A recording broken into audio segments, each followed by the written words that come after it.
How's it going, everyone? Welcome back to another episode of Buddy's House of Horror podcast. I'm not going to be doing the pre-recorded intros that I normally do on these, mainly because I think this is going to be a little bit shorter than your regular episode of the show. A little mini-sode, if you will. I would just like to say, everyone, thank you for checking out all of the episodes that I have released so far of the House of Horror. I really appreciate it, whether you're watching on YouTube, Spotify, Apple Podcasts, wherever you're watching and listening to the show. I genuinely appreciate all of you. If you're not subscribed to my YouTube channel yet, please make sure you go ahead and do that. Make sure you subscribe on Spotify, Apple Podcasts, if you're listening on those sites as well. And leave me a rating and review. It really helps the show out a lot. It helps put some new eyes on the show who maybe haven't seen it. It gets recommended to them. The higher the rating is, and of course share it on social media, all of that great stuff. Today's an episode for the locals, because we're going to be talking about the Haunted House restaurant that just opened up in Cleveland, Ohio, which of course is where the House of Horror is located at 316 Dead End Drive in Cleveland, Ohio. Send me all your fan mail, except don't actually, because it's not going to get here. But anyway, we're going to be talking about the Haunted House restaurant, as I have mentioned. This restaurant opened up a couple months ago, so it's a brand new restaurant. There's a little bit of controversy surrounding the restaurant because I guess they didn't think that it was going to be as big of a deal as it was, and it turned out being a huge deal. So basically they had to go to reservation only.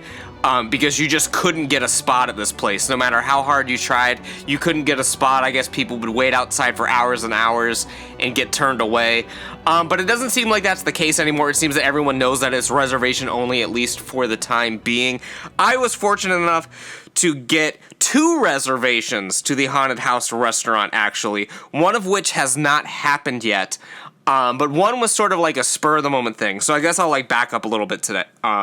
To talk about it a little bit. So when I had heard it was a reservation only, I was like, oh shit, I gotta get reservations for the homies. I gotta get one for us, Miles, Jared, Mazer Laser, and my illustrious wife, of course. So I was going ahead and checking the site, and basically it's on OpenTable, so you kind of have to scroll through the dates and try to figure out when's the best day that's going to work for you guys. And we normally hang out on Sundays, and I think I made this reservation back in June or something crazy. June or July. It was probably June. It seems like a long time ago when I did this. But so I was able to get us a reservation for in October, which was perfect. October, Haunted House movie, great. So I had that reservation for a while. And every now and then, I would just kind of check the OpenTable website and see if there was a reservation open. Just for, that night or something. So, a spur-of-the-moment thing, if someone canceled or whoever, we'd swoop right in. And it finally happened. So, me, my wife, and a couple other of our friends went to the Haunted House restaurant as a spur-of-the-moment kind of thing. A reservation opened up, and we ended up going. My hype for this restaurant probably wasn't the same as everyone else's hype for this restaurant, because I really tried to manage my expectations about this, because one, I didn't want it to be oh, this could be a tourist trap scenario, you know what I mean? This could be a rainforest cafe or just some dumb gimmicky thing, or it could be something really, really cool, really niche. They really took their time and effort with it. I didn't know what to expect, so I really wanted to manage my expectations going into it. So this is obviously going to be my perspective going there only the first time, because the second time obviously has not happened yet, because it's at the time of recording this, it's still in a couple weeks. So maybe on the 3 Nerds podcast, I guess, if that's what we're rebranding it as. We haven't recorded any of those episodes yet. But perhaps with Jared and Miles, we will talk about the restaurant more in depth on an episode of that show once we all get to experience it. So this is just my perspective and the perspective of the people that I was with at the time. Just if you visited the website for the Haunted House restaurant, the website is garbage. They don't even have an about page to give you information about it. It's just kind of the menu. Here's how to make reservations. And that's pretty much it. The website is very, very basic. It looks just like a template website. which would kind of turn some people off, perhaps. But I'm sure their social media, like they have an Instagram, they have Facebook, stuff like that, where they're able to share better pictures and things like that. But the website itself is not the greatest. They also do not have the drink menu on the website, but I took a couple pictures of the drink menu, so I can flash those on the screen, and I'll go through them a little bit as well. Again, I will be cutting in some pictures from my experience there into this YouTube version of this. I didn't want to make this like a vlog because I kind of just wanted to enjoy my time and enjoy my time with the people I was with, so I didn't want to do like a vlog. But I did want to take some pictures and then just talk about it afterward. So I took some pictures. Again, if you're on the YouTube version, I would suggest watching it over there. But if you're on the podcast sites, I'll put them on my Twitter, at the Buddy Horror Show Twitter, so you can see some of the pictures of the haunted house restaurant when this episode comes out. But the website, it just has their regular menu. It has like some reviews, stuff like that, and it has like their contact information. There's nothing. It's literally just like a one-page website. But so I guess I will describe the night as it progressed. So I'll start with like the parking situation. So it's in the old Melt building, and there's a little parking lot like behind in like this alley, and there's like street parking and stuff like that. So it was a little bit hard to find a spot, but that's not impacting the review at all. But I just wanted to start in the parking lot because as we were walking into the establishment, there was a employee from the haunted house restaurant standing outside. And I didn't actually see her when we were in the restaurant, so I don't know if she was like kitchen staff or what her position was.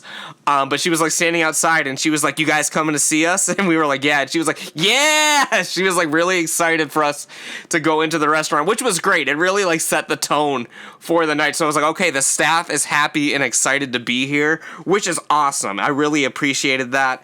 You walk in the building, you see the haunted house restaurant on the door and the big haunted house restaurant like sign out front. I guess this is my first criticism of the place. It's just called the Haunted House Restaurant. It sounds like a very, very generic name. I don't know. I guess it's easier that way because it's like, oh, where are we going to dinner tonight? The Haunted House Restaurant. But I mean, you could have called it like the Haunted House Restaurant could have been like a subtitle to it, I guess. You know what I mean? Like it could have been like Mr. Spooky's, the Haunted House Restaurant, or something like that. Like, you know what I mean? Like it could have had like a main title, but like the subtitle was the Haunted House Restaurant. But as it is, it's just called the Haunted House Restaurant. So in my opinion, it's just, I don't know, it's a little lazy, I guess. And there's some other things in this restaurant, and I don't want to be too negative about it, but there's a lot of things about this restaurant that just aren't quite there yet. Again, the restaurant is brand new. It has plenty of time to improve, but there were a lot of things in it that I felt were very big missed opportunities. Like everything wasn't like thought all the way through, or there's a lot of things that just like missed the mark, or like seemed like half effort was put into it and stuff like that. But as you walk in, you're going to see these big murals that are painted on the wall that are very nice, and it's sort of an homage that this place used to be Melt, because Melt always had the beautiful like murals like painted on the walls. So this one, it has like Jason Voorhees in a haunted house. There's Pennywise, of course, on it. I think Slimer's on it as well as Thing from the Addams Family and the Frankenstein monster. And the restaurant is sort of set up a little weird. It's like very boxy. It's not open at all. And it's boxy because the way that they did like this lobby, like waiting room area, is basically like a movie theater box office. You're going to go up to a ticket counter that has like movie posters on the side of it. There's more murals on the side. Like I think there's like a Beetlejuice one on there. I'm not looking at the pictures at the moment, but I remember there being like a Beetlejuice one. And there were like some framed movie posters, and you go up to essentially a ticket booth, and they're talking to you through like the little microphone. It sounds like you're just at the movie theater. It's very authentic. And by that, I mean, you can't understand a word that the person is saying on the other side. We were there a little early, so she was telling us that like we had to wait a few minutes to get our table, but we couldn't understand a damn thing she was saying through that microphone that they have at the movie theater. Like, it was very, very muffled. I guess it's authentic to the experience of going to movie theaters, because I can never understand what the hell they're saying either.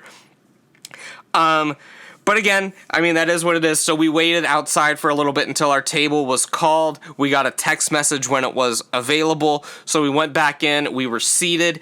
We were kind of seated like in not the main area of the restaurant. I feel like we were like behind a wall. And there was like a Pennywise animatronic back there that was going off, but we were actually behind the bar, but the bar was like boxed in, like it wasn't like an open bar on both sides, it was only open on one side. So we were facing behind the bar, like a brick wall was right in front of us. So it wasn't the best aesthetically looking thing ever. And there were a ton of TVs playing different horror films, and we'll talk about that in a second. But there were a ton of TVs up top, like it was a sports bar, but they were all playing different horror films. The general aesthetic, it was kind of loud in there, and there was like music bumping. There was a guy who was sort of like an MC who would like get on the microphone and like he'd play games and stuff like that. It was like they were trying to make it like a party, like it was trying to be like a banger in the haunted house restaurant. And I don't know, for me, it was sort of like a mixed bag. Like, I would have appreciated like a little bit of that, maybe like at an event, but just like, it was too overstimulating, I guess. Like, there was so much going on. There were like flashing lights. There were the TVs going. There was music playing. Sometimes there were two songs playing at the same time because they had the normal soundtrack playing. They had the guy talking and he was playing another song. So there was just so much going on. And they were playing the other song because they would do like, can you identify what horror film this song is from and stuff like that. There was just like way too much going on for my personal opinion. There was just like a lot of shit that was like flying at you. And again, like if it's an event, I get it, but just like on this was on like a Tuesday night. And it was just like going crazy. I get it. It's the haunted house restaurant. I understand it's supposed to be like that. But again, if you're just trying to like have your dinner and stuff and like talk to your friends, it's just like absolutely like insane in there sometimes. I guess I'll talk about the drink menu and some of the drinks that we got at our table. So the Instagram worthy stuff are the haunted potion bowls, which are basically these cauldrons with alcohol, and they're gonna pour stuff in and it's gonna smoke all over. I will put the video in of this as it's happening. They also have the non-alcoholic potion bowls as well. But they had one called the Candyman, the Creepy Crawler Mojito, Ecto Cooler, The Thing, the Lighthouse, King Kong, and the Mist. Of course, all named after or inspired by horror films or horror characters. We got the Lighthouse, which was vodka, gin, rum, tequila, triple sec, pineapple syrup, topped with blue curacao. It was very good, but at the price of $35, I don't think it's really worth the price, because it was kind of small. Like, it felt like a $20 drink. It says it's 51 ounces, but the majority of that is going to be ice. So I guess if you need that Instagram pic of your cauldron, it's worth the price for the clout. But otherwise, I do not. Just in general, I think everything on this menu is a tad overpriced. And I get it. They're just starting out. They put a lot of money into getting this place set up. They got to make that money back, obviously. But $35, and I mean, you see the size of the punch bowl. It's not that big. You'd think like a $35 punch bowl is like good for like the table. But it's really a one-person drink. And my friend who was drinking it, she drank pretty much the whole thing, except for a couple sips, because she let all of us try it. Like, she didn't even, like, relatively, like, feel a buzz, like, nothing. Like, they're very small. They also have some non-alcoholic options for the Punch and Bowls, Children of the Corn, The Grinch, Toy Story, Maleficent, and Happy Feet. Didn't try any of those. I got my own drink. It was a smaller one. I got Gizmo's Green Tea, which was a green tea ginger beer drink with peach schnapps, Jameson, and sour mix.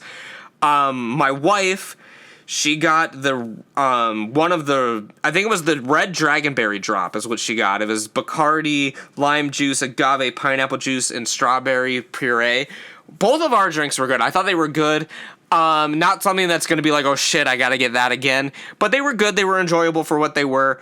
Our other friend just got a beer. So there's not too much to say about that one. They have a pretty decent beer selection. I almost got a beer as like a second drink, but I didn't want to go too crazy or anything. But they have beer, they got wine, they've got the cocktails and the punch bowls, obviously. They do have a happy hour from 4 to 6, from Tuesday through Friday, but our reservation was after that. So we didn't get to utilize the happy hour. And then on to the regular menu. So we tried to put in our order pretty quickly just because we didn't know how long it was going to take and stuff like that. So when the server was there, we wanted to try to get everything ready as soon as we could. So heading back to the regular food menu, I knew for a 100% fact I had to get some of the chicken and waffle options that they had. I'm not going to go through their entire menu. For you guys, you can go to the website and check it out. But I knew that they had like chicken and waffles, they had like bar food, they had like some seafood kind of stuff. Like the menu is kind of all over the place, which I think which is a good and bad thing, I guess. I mean, it's good there's a good variety, but it also shows that like they're not specialized in one thing, I guess. You know what I mean? Like it's not like, okay, this place is really known for their pizzas, or this place is really, really known for like their good burgers or like bar food or whatever. There's kind of like all kinds of like weird different things on here. So it's a little hard to specialize in one thing when you do a lot of things. But I knew, I was like, all right, I gotta get the chicken and waffles because not only is it gonna be spicy, but hopefully the portion size is going to be pretty good. We didn't really know anything about the portion sizes. So I got the Pennywise, which was a red waffle sandwich with fried chicken breast over medium eggs, pepper jack cheese, candied bacon, and finished with haunted maple heat sauce. So that's what I got. I thought it was very decent chicken and waffles. It was not spicy at all. And if I can be honest with you guys, it dyed my poop red because there was so much red food coloring in the waffles. So it sort of gave it the illusion it was spicier than it was. But it was just red food dye. I didn't think the spice on it was very spicy. It was good chicken, but the waffles just tasted kind of like generic. There was really nothing to say about the waffles. Like it tasted just like, it wasn't a freezer waffle. Like you could tell they actually made the waffle, but it wasn't very flavorful, I guess. So my wife, she of course is vegetarian, and they do have a few vegan options on the menu. They have like the Ecto Burger, which is a vegan burger, Bang Bang Cauliflower, Children of the Street Corn, which is what we got for one of our appetizers, and the Impossible Bird Box. So 2 of the people we were with are actually vegetarian, so there were a couple things from the vegan menu that we got at the table. My wife got the Ecto Burger, which was an Impossible Burger with vegan barbecue pulled pork, vegan smoked Gouda, sliced grilled onions. Sounds amazing to me. But this thing came out and it was borderline inedible. My wife did not enjoy this food. No one at the table liked this food. We all took a little piece of it. It was horrible. It was a horrible veggie burger. It seemed like, I don't know, they like cooked it too long. It was like crumbly. Like, I don't know. It was not like a freezer burger or anything. It was like a homemade kind of thing, or just some sort of one that like I've never seen before. But it was disgusting. It was horrendous.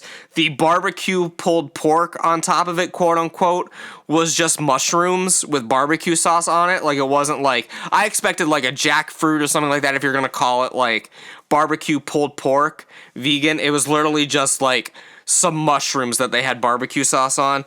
It was a very, very bad burger. She didn't even finish it. She took like a bite and a half, and then she just ate when we got home. It was very, very bad. And I feel bad because, again, it's a local place. I know they're struggling, but I mean, I need to be honest in the review. their vegan options were not that good. They definitely need to step up the vegan options. Our other friend got the Impossible Bird Box, which was a vegan chicken sandwich. It was fried cauliflower with vegan Cajun mayo, vegan brown sugar slaw, and haunted sauce. I'm still not sure what the haunted sauce on is. But this one, she said it was good. She said it was better than the Ecto burger. She actually finished it. Well, most of it. She didn't eat the whole burger, but I think she took a box. She took the rest with her. My wife did not even ask for a box. So this one was a little bit better.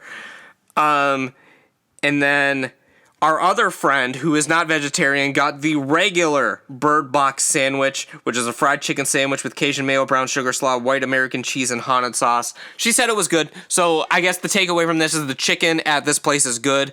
But there's not so much else going on. We did get a couple appetizers when we were there. We did get the Children of the Street Corn, which is the vegan version of the Nightmare of Street Corn, or I think it's called like the real version of it is Nightmare on Elm Street themed. The vegan version is Children of the Corn themed, but they're pretty much the same, except one has real bacon on it, one has fake bacon on it. So street corn with garlic aioli, cheese, smoked bourbon paprika, cilantro, and candied bacon or candied vegan bacon. I don't know what the hell this vegan bacon was. It was not good. So as I said, the vegan stuff, they really need to step it up with the vegan stuff. This, quote unquote bacon was just like really weird, like soggy tofu pieces. Like I would rather them just not have it on there. Like the street corn itself was good with the sauce and everything. The street corn was fine, but then it had just like these weird tofu pieces that I don't think you needed to have on the dish. It was not very good. I don't know. And I'm not very good at these food reviews. I've never done a restaurant review before. This is the first one. I used to listen to the Diz Unplugged podcast where they would review like restaurants at like Walt Disney World and stuff like that. Maybe I need to rewatch some of those and sort of get some like food critiques. But yeah, this is my first restaurant review, so hopefully this isn't too horrible. But the Children of the Street Corn, a mixed bag. I would say just leave the vegan bacon off of it. The other appetizer that we got was called Critters, which was mozzarella sticks with Alfredo and sweet chili marinara. These were good. I wasn't really a fan of the mixed sauces. I wish they would have just had like one sauce, either stick with the Alfredo or stick with the marinara. But it was good.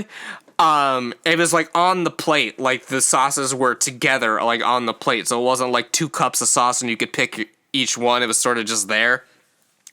These were good. Mine was full all the way. It was a full mozzarella stick. I know sometimes places will like skimp out and there's barely any mozzarella and you're just eating breading.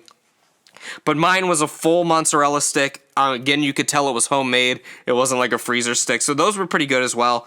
They have some other appetizers as well. I'm not going to go through everything, but they have like some funny names. Like they have Scooby Snacks, which are like nachos. Everything on the restaurant is pretty much named after a horror film, a horror movie character, stuff like that, like similar to the drink menu. They have a lot of stuff. Like they have pizzas, like Jaws is a pizza. It's like a seafood pizza, and stuff like that. So all their stuff is named after horror films, and there's horror films playing as you're in the seats. They're on mute, I believe. If they're not on mute, they're on very quietly. I couldn't hear them over the music or anything.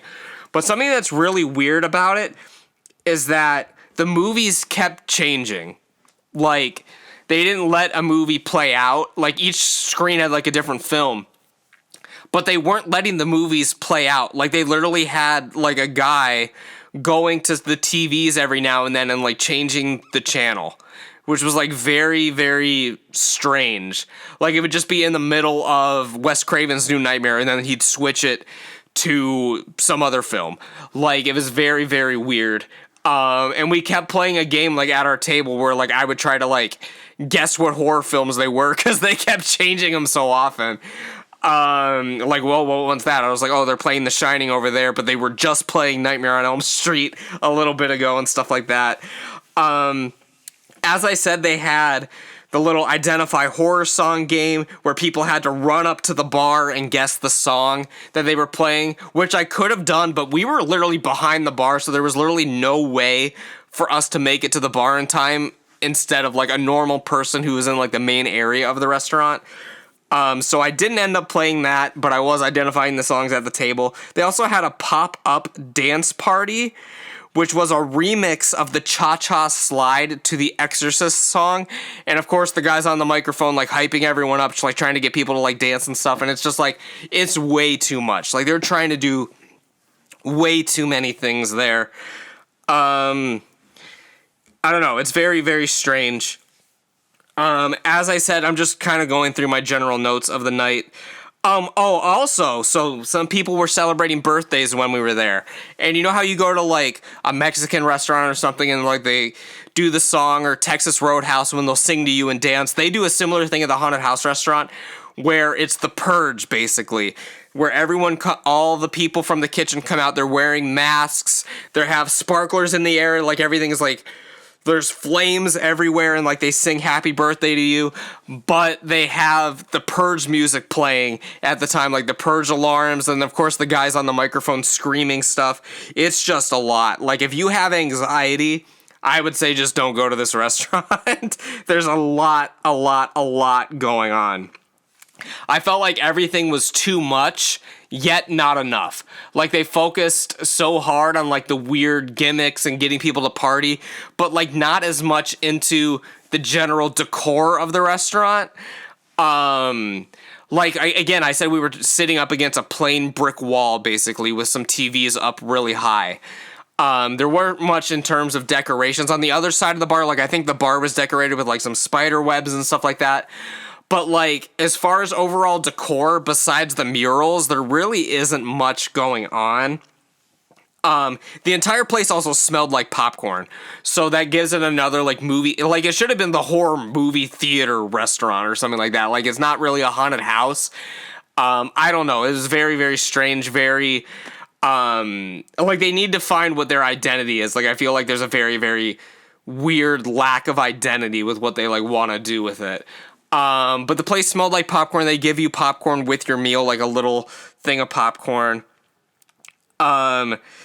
We also, as I mentioned, the punch bowl was, like, so expensive. We were literally eating the little candies that came in the bottom of the punch bowl. Like, they had, like, those little sour sharks and stuff, because it was supposed to be, like, the lighthouse. So they had, like, those little sour gummy candies at the bottom. We made sure we ate every candy out of that thing. And actually, the frozen candy was very good.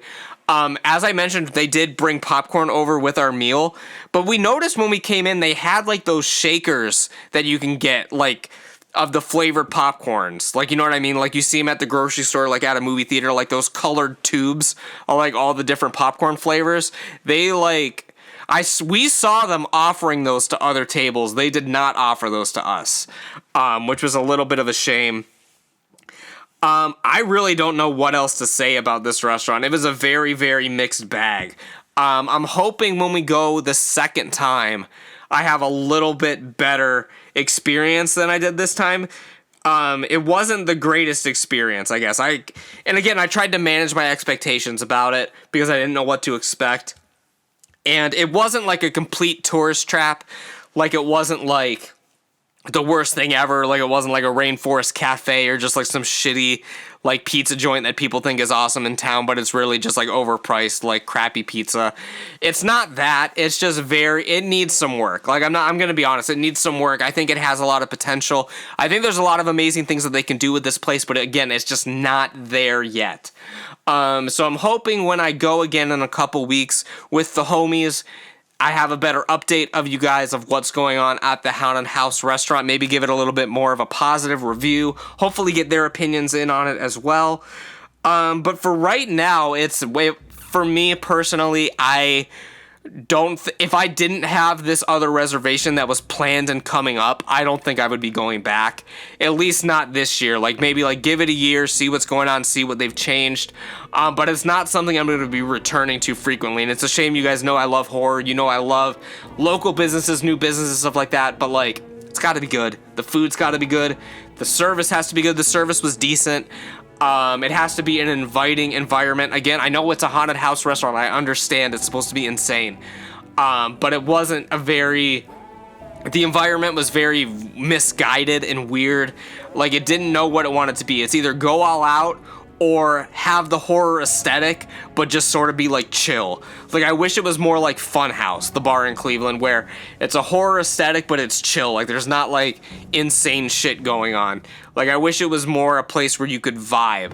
Like Cloak and Dagger. I don't know if you guys have ever been to Cloak and Dagger, but that's another great place that has a spooky atmosphere, but you go to just vibe. Like here, you're going here to party, I guess. It's pretty crazy at times, so we'll see how it is in a couple weeks when I go back. I definitely will be giving you guys an update.